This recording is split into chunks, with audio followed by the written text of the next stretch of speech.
অপূর্ব সুন্দর একজন মহামানবের কথা আছে, ইউসুফ আলাইহিস সালাম। আমরা সূরা ইউসুফ পড়তে শিখি নাই এখনো।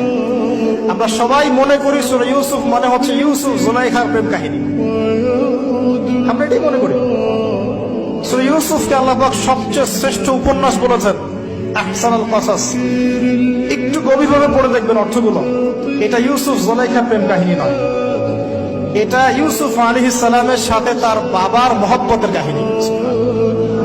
এটা পিতা আর সন্তানের মহব্বতের কাহিনী। এত মহব্বত যে সন্তান 20 বছর আগে হারিয়ে গেছে, যে সন্তান কূপ থেকে রাজপ্রাসাদে, রাজপ্রাসাদ থেকে জেলখানায়, জেলখানা থেকে আবার মিশরের গভর্নমেন্ট মানে পলিটিক্যাল পাওয়ার এসেছেন।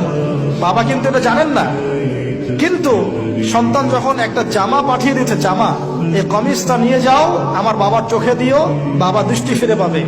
ওই কমিজ নিয়ে যখন কিছু মানুষ আসছে তার বাসার সামনে, তিনি বলছেন, ইন্নী লাআজিদু রিহা ইউসুফ, আমি আল্লাহর কসম ইউসুফের গন্ধ পাচ্ছি। এটা মারা বুঝতে পারবেন, সন্তানের গন্ধ পাওয়া যায়। বাবারা বুঝবো, সন্তান মায়েদের আমাদের ছেলে মেয়েদের গন্ধ আমরা বুঝি, এটা আমার ছেলের গন্ধ, এটা মেয়ের গন্ধ। ইউসুফ আলাইহিস সালামের কামিজ আসছে 1200 মাইল দূর থেকে, আরো বেশি বা কম হবে, আর এখানে তার বাবা গন্ধ পাচ্ছেন। মহব্বত, এই কথাটা, এই আয়াতটা আসলেই